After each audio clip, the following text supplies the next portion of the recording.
പ്രിയ സജ്ജനങ്ങൾക്ക് കർണാമൃതം ഒരു ദേവതാ സംഗമവേദിയിലേക്ക് സുസ്വാഗതം. ഇന്ന് നമ്മുടെ ചാനലിൽ കഥ പറയാനെത്തുന്നത് നമ്മുടെ എല്ലാം പ്രിയങ്കരിയായ ഗംഗാ നീലിമരാജിയാണ്. ഗംഗാജിയെ ഞാൻ കഥ പറയുന്നതിന് വേണ്ടി ഈ ചാനലിലേക്ക് ക്ഷണിച്ചുകൊള്ളുന്നു. എല്ലാ പ്രിയമിത്രങ്ങളും എന്നത്തെയും പോലെ കഥ കേൾക്കണം. ഇഷ്ടപ്പെട്ടെങ്കിൽ ലൈക്ക് ചെയ്യണം. നിങ്ങളുടെ വിലയേറിയ അഭിപ്രായങ്ങൾ കമൻറ്റ് ബോക്സിൽ രേഖപ്പെടുത്തണം. ഇതുവരെ ചാനൽ സബ്സ്ക്രൈബ് ചെയ്യാത്ത എല്ലാ പ്രിയമിത്രങ്ങളും ചാനൽ സബ്സ്ക്രൈബ് ചെയ്യണം. അപ്പോൾ നമുക്ക് ഗംഗാജി പറയുന്ന കഥയൊന്ന് കേട്ടുവരാം.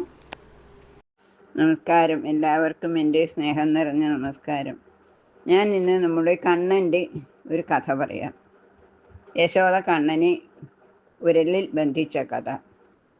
ഒരു ദിവസം യശോദ പതിവ് പോലെ രാവിലെ തൈര് കടയുകയായിരുന്നു.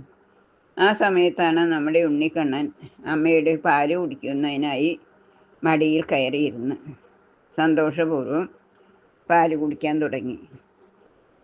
വളരെ രസകരമായി പാല് കുടിച്ചുകൊണ്ടിരിക്കുമ്പോഴാണ് യശോദയ്ക്ക് താൻ അടുപ്പത്ത് തിളയ്ക്കാൻ വെച്ചിരുന്ന പാലിൻ്റെ കാര്യം ഓർമ്മ വന്നത്. ഉടനെ യശോദ കണ്ണനെ താഴത്തിറക്കി വെച്ച് പാൽ വാങ്ങി വയ്ക്കുന്നതിനായി അടുക്കളയിലേക്ക് പോയി. വളരെ തൻ്റെ രസച്ചരട് മുറിഞ്ഞ കണ്ണന് ഇതൊട്ടും ഇഷ്ടമായില്ല. കണ്ണൻ ഉടനെ എഴുന്നേറ്റ് ആ കടകോൽ കൊണ്ട് ഒറ്റ അടി. കലം പൊട്ടി തൈരെല്ലാം നിലത്ത് പരന്നു. പാൽ വാങ്ങി വെച്ച് വന്ന് നോക്കുമ്പോൾ യശോദ കണ്ടത് തൈരെല്ലാം അവിടെ പരന്ന് കിടക്കുന്നതാണ്. യശോദയ്ക്ക് ദേഷ്യവും സങ്കടവും എല്ലാം വന്നു.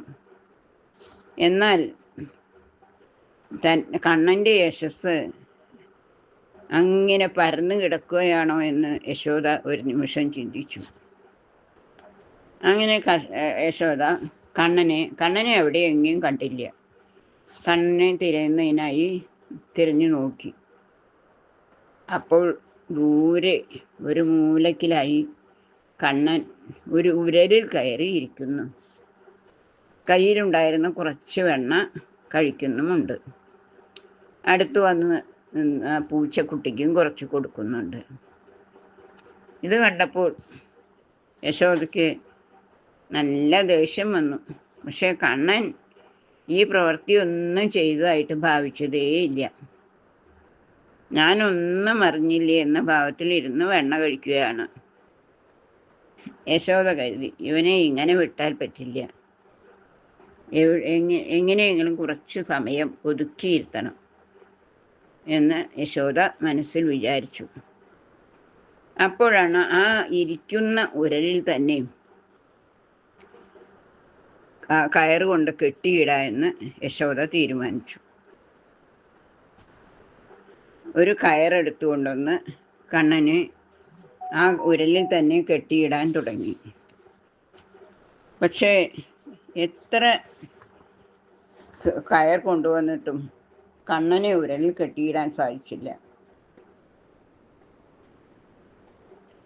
ഭയന്നോടിയ കണ്ണനെ പിടിച്ചു കൊണ്ടുവന്ന് വീണ്ടും ഉരലിൽ കെട്ടിയിടാൻ വീണ്ടും കയർ കൊണ്ടുവന്ന് ഉരലിൽ കെട്ടിയിടാൻ ഭാവിച്ചു. എന്നാൽ എത്ര കെട്ടിയിടാൻ ശ്രമിച്ചിട്ടും കയറിന് 2 അങ്കുലം നീളം കുറവ് വന്നു. ഇത് കണ്ട് ഗോപികമാർക്കും ചിരി വന്നു. കണ്ണൻ്റെ അമ്മയ്ക്കും യശോദയ്ക്കും വളരെ സങ്കടവും ദേഷ്യവും എല്ലാം വന്നു. യശോദ വിയർത്തൊലിക്കാൻ തുടങ്ങി. 2 വിരൽ നീളം കുറവായിക്കൊണ്ട് എത്ര ശ്രമിച്ചിട്ടും. അമ്മയുടെ ഈ സങ്കടം കണ്ട് കണ്ണന് സ്വയം മനസ്സലിഞ്ഞു. അമ്മ വളരെ ക്ഷീണിച്ചിരിക്കുന്നു.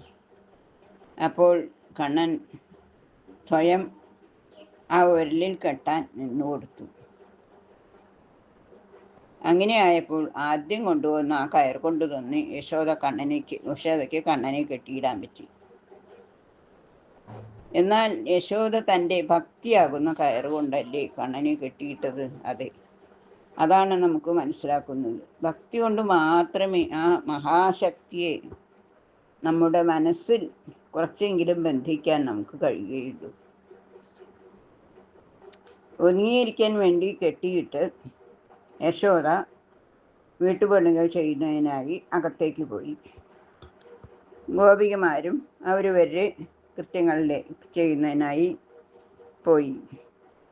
എന്നാൽ ഉരലിൽ കെട്ടിയിട്ട കണ്ണൻ അമ്മ അകത്തേക്ക് പോയ ഉടനെ ഉരലും മരിച്ചുകൊണ്ട് പുറത്തേക്കും പോയി. ഈ ബ്രഹ്മാണ്ടം മുഴുവൻ ഉള്ളിൽ കൊണ്ടു നടക്കുന്ന ദിവ്യശക്തിയല്ലേ, കേവലം ഒരു ഉരലിൽ ബന്ധിക്കപ്പെടേണ്ട ആളല്ല. കണ്ണന് പലർക്കും മോക്ഷം കൊടുക്കേണ്ടതുണ്ട്.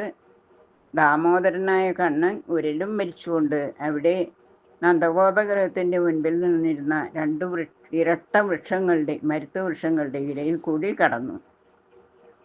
ഭയങ്കര ശബ്ദത്തോടു കൂടി ആ വൃക്ഷങ്ങൾ കടപുഴകി നിലംപതിച്ചു. നാരദ മഹർഷിയുടെ ശാപം മൂലം രണ്ട് മരുത്തു വൃക്ഷങ്ങളായി തീർന്ന നളകൂവരൻ, മണിഗ്രീവൻ എന്ന രണ്ട് കുബേരപുത്രന്മാരായിരുന്നു ആ വൃക്ഷങ്ങൾ. ഭഗവത് സ്പർശനത്താൽ അവർക്ക് മോക്ഷം കിട്ടി. അവർ 1000 വർഷമായി ഭഗവാനെ തപസ് ചെയ്ത് കഴിയുകയായിരുന്നു. അങ്ങനെ അവർ ഭഗവാനെ സ്തുതിച്ചുകൊണ്ട് ഭഗവാന്റെ അനുഗ്രഹം വാങ്ങി പഴയ സങ്കേതത്തിലേക്ക് പോയി. മരങ്ങൾ കടപുഴകി വീണപ്പോൾ ആ ഭീകര ശബ്ദം കേട്ട യശോദ ഓടിയെത്തി. ഗോപന്മാരും അവിടെ എത്തി.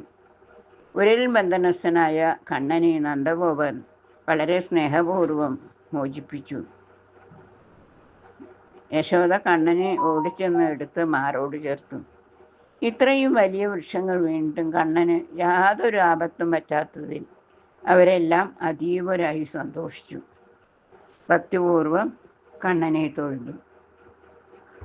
ഇതാണ് യശോദ കണ്ണനെ ഉരലിൽ ബന്ധിച്ച ഒരു കഥ.